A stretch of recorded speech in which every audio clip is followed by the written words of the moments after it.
berjumpa kembali dalam online service. Sebelum kita memulai service kita pada hari ini, saya mau encourage bagi teman-teman, saudara yang dikasih Tuhan, merasa diberkati dengan pelayanan kami dan rindu untuk memberikan yang terbaik untuk Tuhan melalui secara finansial.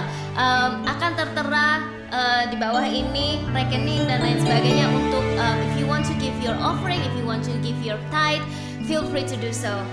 Sebelum kita mau sama-sama menaikkan pujian bagi nama Tuhan, kita mau berdoa, memberikan if you have your offering, if you already have the number in your heart, why don't you join me in prayer? Dan kita juga mau membuka service kita pada kesempatan ini. Bapa, kami bersyukur kemurahan-Mu yang luar biasa Kau nyatakan dalam hidup kami, Tuhan. Kami berikan yang terbaik dalam mezbah-Mu, Tuhan.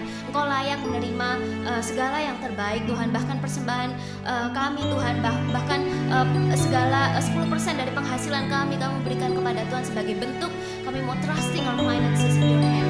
Thank you, Father. Dan kami mau siap untuk memuliakan nama-Mu. Kami mau siap membuka ibadah kami pada kesempatan ini. Biarlah Tuhan Kau hadir menjumpai kami dimanapun kami berada. Di dalam nama Tuhan Yesus kami mengucap syukur. Haleluya. Amin. Haleluya. Besarlah Tuhan dan sangat terpuji.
Saya mau ajak sama-sama kita boleh mengambil waktu untuk bersaat teduh, mengingat segala kebaikan Tuhan. Bapa, Engkau sungguh baik, Tuhan.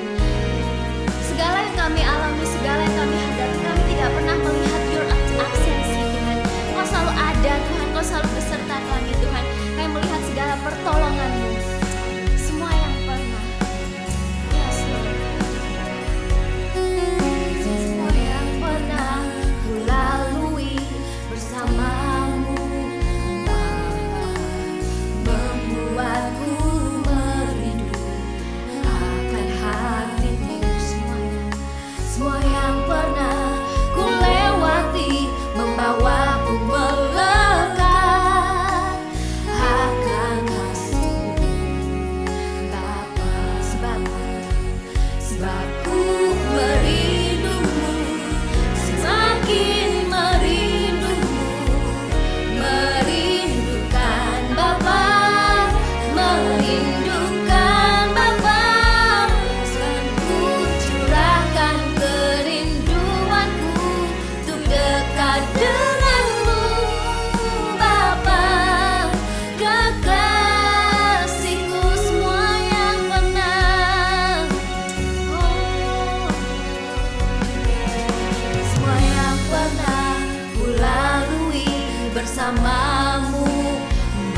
tidak bisa andalkan, tapi satu hal yang kami mau bangga, kami mau bergirang bahwa kami bisa mengandalkan Engkau dalam setiap situasi, dalam setiap kondisi Tuhan.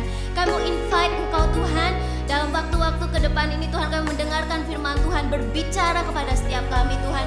Berikan hati yang lapang, berikan hati yang terbuka, berikan pikiran yang fokus Tuhan, supaya firman Tuhan bisa seperti pedang Tuhan yang membelahkan satu dengan yang lainnya, membukakan Tuhan bagian-bagian yang harus Tuhan dikikis Tuhan. Dan kami percaya bahwa setiap kami ketika kami menghampiri hadirat-Mu Tuhan dengan hati yang terbuka, Engkau akan berbicara lebih lanjut lagi.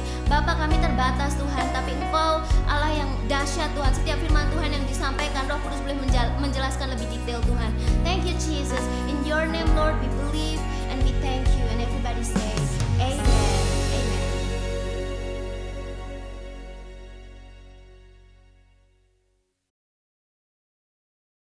Shalom Jemaat House of Sacrifice yang dikasih oleh Tuhan Yesus Kristus. Hari ini kita mau kembali belajar merenungkan kebenaran firman Tuhan, yang kalau kita terus-menerus mengerjakan ini dengan baik, dengan banyak, dengan disiplin, saya percaya hidup kita pasti akan berubah. Karena hanya firman Tuhan yang sanggup mengubahkan hidup seseorang. Ya, saudara, hari ini saya mau beri judul dari khotbah ini adalah Tuhan yang baik.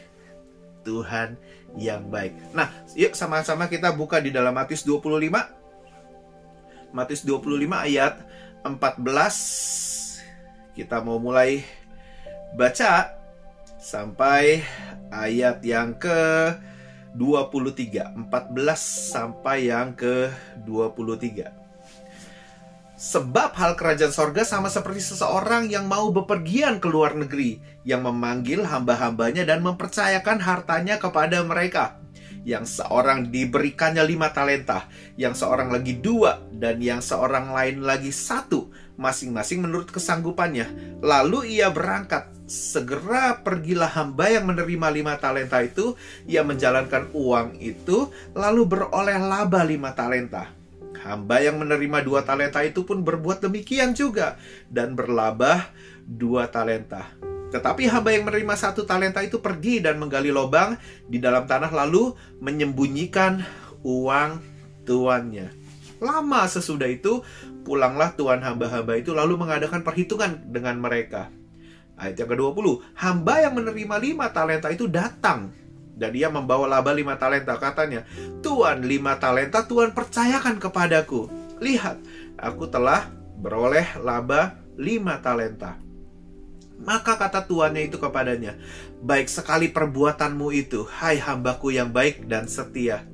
Engkau telah setia dalam perkara kecil, aku akan memberikan kepadamu tanggung jawab dalam perkara yang besar. Masuklah dan turutlah dalam kebahagiaan tuanmu. Lalu datanglah hamba yang menerima 2 talenta itu, katanya, Tuan, 2 talenta Tuhan percayakan kepadaku. Lihat, aku telah beroleh laba 2 talenta. Maka kata tuannya itu kepadanya, baik sekali perbuatanmu itu, hai hambaku yang baik dan setia. Engkau telah setia memikul tanggung jawab dalam perkara yang kecil. Aku akan memberikan kepadamu tanggung jawab dalam perkara yang besar. Masuklah dan turutlah dalam kebahagiaan tuanmu. Nah, kita berhenti dulu sampai ayat yang ke-23. Ayat yang ke-15 di dalam perikop ini berkata bahwa yang seseorang diberikan 5 talenta, yang seorang lagi 2, yang seorang lain lagi 1, masing-masing menurut kesanggupannya. Nah, ini mesti digarisbawahi dengan serius, masing-masing menurut kesanggupannya. Jadi Tuhan itu punya sistem di dalam memberikan sesuatu kepada orang-orang yang dikasihinya, yang dipercayakannya. Lihat, Tuhan itu Tuhan yang sangat baik. Dia itu punya sebuah sistem. Sistem ketika dia mau memberkati seseorang, ketika dia mau mempercayakan seseorang, dia harus melihat dulu kesanggupan orang tersebut. Karena kalau seseorang diberikan yang overloaded gitu, tanggung jawab yang lebih besar daripada kesanggupannya, orang itu tidak akan bisa mengerjakannya dengan baik karena overloaded. Berapa sering kita dengar quotes bahwa kalau seseorang diberikan beban terlalu berat yang melebihi dari kapasitasnya, bukan justru akan membuat dia semakin hebat, tapi justru akan meruntuhkannya, merusakkan potensi yang ada. Nah, saudara, Tuhan memberikan sesuatu yang dipercayakan menurut kesanggupannya. Jadi di sini yang 5 memang karena dia sanggup 5. Yang 2 memang karena dia sanggup 2. Yang 1 kenapa diberikan 1? Nanti kita mau lihat kenapa orang ini diberikan 1. Ya, jadi tidak ada sistem pilih kasih sebenarnya. Aku prefer yang ini aja. Nggak ada. Semua based on sistem kerja Tuhan ketika dia mempercayakan sesuatu. Tuhan itu Tuhan yang sangat baik. Karena dia tidak mau merusak kehidupan kita. Dia tidak mau merusak kehidupan kita. Dia itu Tuhan yang sangat baik. Tidak mungkin dia memberikan segala sesuatunya itu melebihi kapasitas kita. Itu tidak mungkin sebenarnya. Karena dia tahu ketika dia menyuruh kita untuk mengerjakan sesuatu, dia sudah ukur kapasitas kita. Dia sudah ukur kesanggupannya. Nah, kepada orang yang diberikan 5 talenta ini, karena dia memang sanggup 5, mengerjakan 5, ya, ternyata orang ini bisa dengan hebatnya, bisa dengan cepatnya memproduksi 5 lagi talenta menjadi 10. Kita semua sudah tahu ceritanya. Dan ketika diminta untuk pertanggungjawabannya ketika tuannya itu pulang, lalu hamba yang punya 5 talenta ini yang sudah mengupayakan menjadi 10 talenta ini, ya kan, dia memberikannya kepada tuannya, dan Tuhan lihat ini sudah jadi 10. Lalu tuannya berkata begini, di ayat yang ke 20, hamba yang menerima 5 talenta itu datang dan ia membawa laba 5 talenta. Katanya, Tuan, 5 talenta Tuhan percayakan kepadaku. Lihat, aku telah beroleh laba 5 talenta. Ayat yang ke-21, maka kata tuannya itu kepadanya, baik sekali perbuatanmu itu, hai hambaku yang baik dan setia. Engkau telah setia dalam perkara yang kecil, aku akan memberikan kepadamu tanggung jawab dalam perkara yang besar. Masuklah dan turutlah dalam kebahagiaan tuanmu. Jadi orang ini ya dengan kesanggupannya, dengan kemampuannya gitu, dia mengupayakan supaya 5 talenta ini berkembang, dan terbukti bahwa orang ini berhasil mengembangkan menjadi 10 talenta. Yang punya 2 juga demikian. Memang sanggupnya 2 gitu. Dikasih 5, overloaded dia. Dikasih 2, cukup bagus menurut sistem yang Tuhan punya. Ketika melihat seseorang ini, aku mau kasih ini 2. Kenapa? Karena memang sanggupnya 2 gitu. Untuk start awal 2, it's okay buat orang ini. Nggak terlalu heavy, tapi dia bisa mengerjakannya bagus, nggak apa-apa. Nggak sebesar yang 5 tadi, karena memang kesanggupannya beda, ya kan? Nggak apa-apa, yang ini 2 dulu. Aku mau percayakan 2 karena memang dia sanggupnya 2. Aku gak bisa kasih 5 karena itu buat dia akan jadi overloaded, ya. Nah, saudara, sama seperti yang memiliki 5 talenta, yang tuan hamba ini datang kepada Tuhan dan dikatakan di ayat yang ke-22, Tuan, 2 talenta Tuhan percayakan kepadaku. Lihat, aku telah beroleh laba 2 talenta menjadi 4 talenta, ya kan? Maka kata tuannya itu kepadanya, baik sekali perbuatanmu itu, hai hambaku yang baik dan setia. Engkau telah setia memikul tanggung jawab dalam perkara yang kecil. Aku akan memberikan kepadamu tanggung jawab dalam perkara yang besar. Nah, saudara, tanggung jawabnya ketika sesuatu itu dipercayakan menurut kesanggupannya, karena Tuhan itu sangat baik, menjadi 4 nih. Tanggung jawabnya diperbesar lagi. Jadi bukan masalah modal awalnya sebenarnya. Modal awal diberikan Tuhan karena Tuhan mengukur kesanggupan seseorang. Dan selalu ada kesempatan untuk mengembangkan. Selalu ada kesempatan untuk bertambah besar. Selalu ada kesempatan untuk bertambah banyak. Selalu ada kesempatan ketika seseorang itu mulai memakai tanggung jawabnya, mengerjakan tanggung jawabnya. Selalu ada kesempatan. 2 jadi 4, 4 bisa jadi berapapun nanti. 5 jadi 10, 10 bisa jadi berapa nanti. Ya kan? Bukan masalah berapa modal awalnya yang diberikan Tuhan, tapi seberapa kita mau mengembangkan kesanggupan kita. Karena Tuhan nanti pasti akan memberikan, menambahkan terus menurut kesanggupan dan tanggung jawab yang diberikan.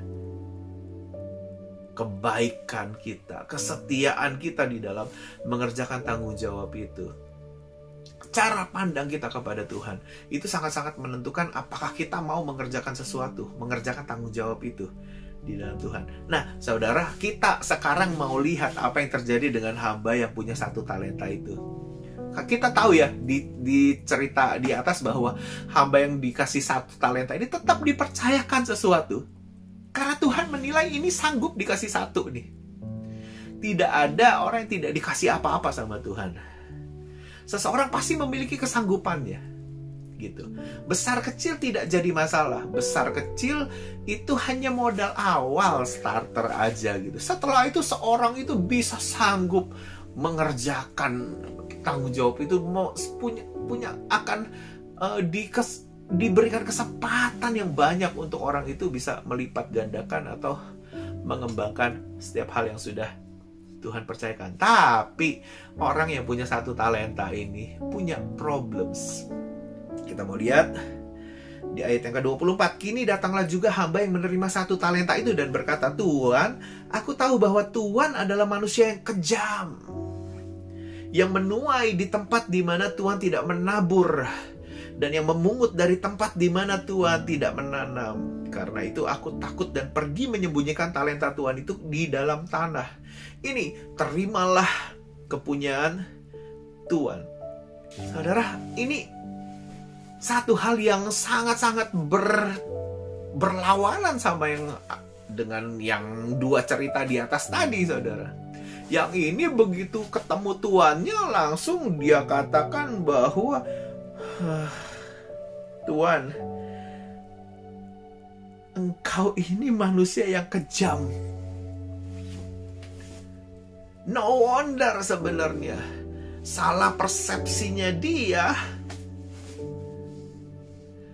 iri hatinya dia, karena hati yang belum beres ini melihat Tuhan itu adalah Tuhan sebagai manusia yang kejam. Aku nggak diperlakukan fair nih. Aku cuma dikasih 1. Tuhan ini bukan Tuhan yang adil, bukan Tuhan yang baik. Bahkan kalau boleh dikatakan Tuhan ini Tuhan yang kejam. Kejam banget sih. Yang lain dikasih banyak, aku kok yang paling sedikit dari yang lain. Kejam. Sebenarnya mindsetnya yang salah adalah dia nggak bisa lihat kebaikan Tuhan ketika Tuhan memberikan menurut kesanggupan seseorang. Saudara, orang yang punya 1 talenta ini jelas punya masalah banyak. Kalau punya masalah banyak, dikasih tanggung jawab yang besar, overloaded, saudara. Makanya kebaikan Tuhan kasih dia sesuatu yang kecil dulu, sedikit dulu. Kenapa? Karena dia punya masalah yang besar yang mesti diurus.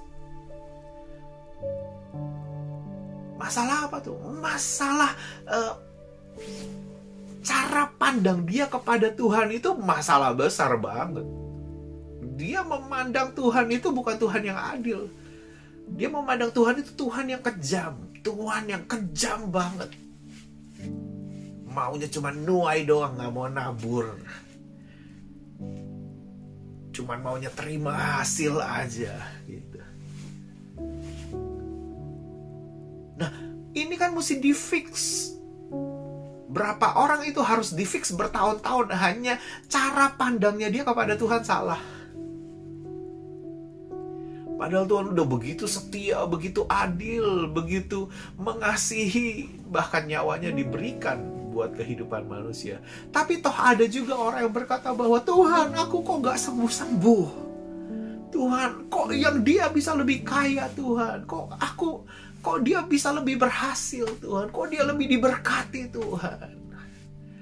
Itu kan ada yang salah di dalam diri kita yang harus diperbaiki. Dan sometimes memperbaiki itu butuh waktu. Dan kalau Tuhan menilai bahwa orang ini masih perlu memperbaiki apa yang ada di dalam dirinya, kalau ditambah lagi dengan kepercayaan talenta yang harus dikembangkan, orang ini akan overloaded.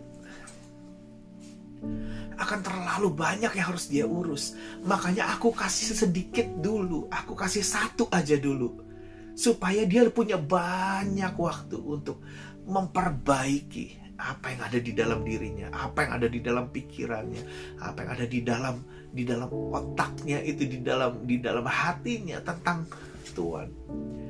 Karena nggak bisa mengembangkan sesuatu dengan terus mengatakan bahwa Tuhan itu kejam, Tuhan itu kejam, Tuhan itu kejam, Tuhan itu kejam. Gak bisa kita jalan mengembangkan talenta yang Tuhan percayakan dengan terus-terusan membawa itu tuh. Dan itu mesti di-fix sampai bertahun-tahun loh saudara. Sometimes membutuhkan waktu yang lama hanya untuk nge-fix itu. Nah makanya itu saudara, Tuhan itu dengan kebaikannya, Tuhan yang sangat baik itu memberikan orang yang punya satu talenta ini kesempatan. Untuk apa? Untuk beresin hidupnya. Beresin hidupnya. Supaya dia bisa memandang Tuhan itu sebagai Tuhan yang baik. Dan bahkan Tuhan kasih tahu bagaimana seharusnya orang itu memperlakukan talenta yang sudah dipercayakan.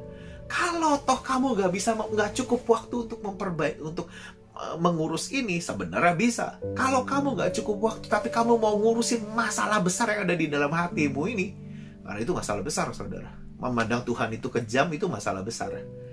Memandang Tuhan itu tidak adil, itu masalah besar. Perlu waktu panjang, proses yang panjang untuk mengikis satu persatu gitu. Tuhan kasih solusi di ayat yang ke 27. Karena itu sudahlah seharusnya uangku itu kau berikan kepada orang yang menjalankan uang, supaya sekembaliku aku menerimanya serta dengan bunganya. Saudara, ayo kamu kasih tuh kepada orang yang menjalankan uang itu. Kepada hamba yang punya 5, pada hamba yang punya 2. Karena mereka sudah tidak punya masalah dengan cara pandang mereka kepada Tuhan. Mereka sanggup bersyukur. Nah, tapi orang punya satu talenta ini gak sanggup bersyukur. Pahit hati yang ada di dalam, iri hati yang ada di dalam, kecewa dengan Tuhan. Ya, memandang Tuhan itu gak adil. Itu kan masalah besar yang terjadi di dalam hidup orang yang punya satu talenta ini. Ayo kamu kasih itu supaya dikerjakan. Kamu urus itu jauh lebih penting. Waktumu urus. Nah saudara, ini kebaikan Tuhan yang sometimes gak bisa dimengerti oleh orang-orang. Memiliki hal yang besar, tanggung jawab yang besar, perlu invest waktu lebih besar, tenaga lebih besar, perlu invest segala sesuatunya lebih banyak saudara, karena tanggung jawabnya lebih besar. Nah orang ini punya masalah yang besar, dan itu perlu diurus juga dengan waktu yang besar, perlu diurus juga dengan pikiran, dengan tenaga, dengan waktu, dengan upaya. Boya beresin dulu gitu masalah. Karena kamu dikasih sesuatu yang besar, dipercaya sesuatu yang besar, tapi kamu sendiri punya masalah yang besar. Bagaimana bisa handle itu semua? You gonna be overloaded. Itu yang tadi, dan hancur malah semua. Dikasih waktu oleh Tuhan, urus nih yang ada di dalam supaya beres. Sementara itu uangnya, talentanya, ayo percayakan kepada yang lain. Atau sambil urus yang kecil ini, kamu urus, pakai sebagian besar waktumu untuk ngurus apa yang ada di dalam yang salah ini. Itu. Makanya Tuhan itu sangat baik.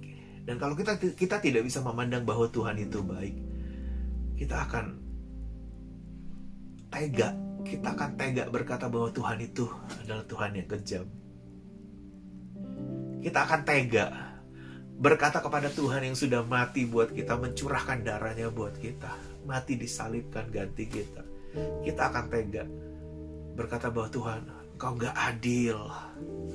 Tuhan, Engkau gak punya kasih sama aku. Tuhan, Engkau gak tahu kesengsaraan aku. Tuhan, Engkau gak tahu, Tuhan Yesus, betapa aku dibedakan sama teman-teman, sama rekan-rekanku yang lain. Aku kenapa cuma punya segini, Tuhan? Kenapa Engkau cuma percayakan sedikit sama aku, Tuhan? Tuhan berkata, starting pointnya sedikit, it's alright. Kenapa ada hal yang harus dibereskan? Tapi setelah itu Engkau punya kesempatan banyak untuk menggandakan, membuat yang dipercayakan Tuhan ini jadi lebih besar. 1 bisa jadi 2, 2 bisa jadi 4, 4 bisa jadi 8, mungkin 8 bisa jadi 16. Selalu ada kesempatan untuk menambahkan talenta itu. Kalau semua yang ada di dalam ini benar, sudah prosesnya udah bagus, memandang Tuhan itu baik, memandang Tuhan itu punya kasih, memandang Tuhan itu punya kebaikan yang luar biasa gitu, nggak kejam. Kalau itu semua sudah terjadi dalam hidup kita, memandang Tuhan itu sudah, Tuhan Kau sungguh amat baik dalam hidup aku. Kita punya banyak waktu untuk mengurus yang sini. Nah saudara, ayo, di posisi mana kita saat ini? Hamba yang 1 talenta atau hamba yang punya 2 talenta atau 5 talenta?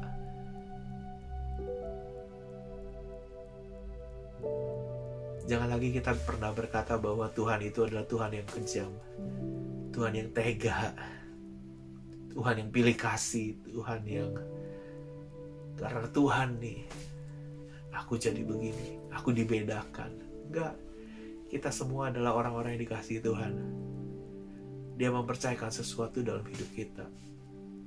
Kalau kita dipercayakan sesuatu yang lebih sedikit, itu karena memang kita sanggup yang lebih dikit. Gak apa-apa, pasti ada hal yang kita harus kerjakan dulu, kita urus dulu. Sesuatu itu ketika sudah beres, kita punya waktu lebih banyak nanti untuk mengembangkan talenta-talenta kita. Amin saudara. Karena tidak mungkin mengerjakan semuanya gitu kan. Tapi hati yang di dalam ini masih rusak. Karena Tuhan mau sebenarnya apa yang terjadi di dalam hidup kita itu adalah pribadi yang berkenan di hatinya Tuhan. Amin saudara. Mari sama-sama kita tundukkan kepala kita. Kita mau berdoa.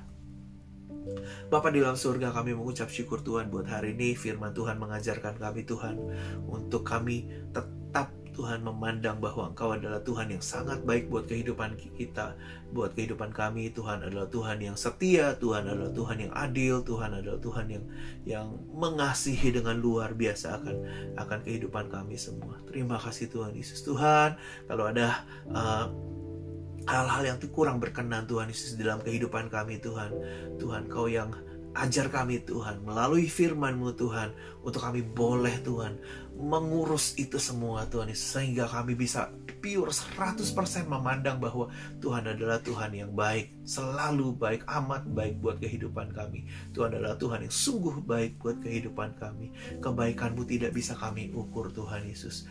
Terpuji nama-Mu Tuhan Yesus. Sekarang Tuhan Kau memberkati Tuhan akan umat-Mu Tuhan Yesus yang mengikuti kebaktian hari ini Tuhan.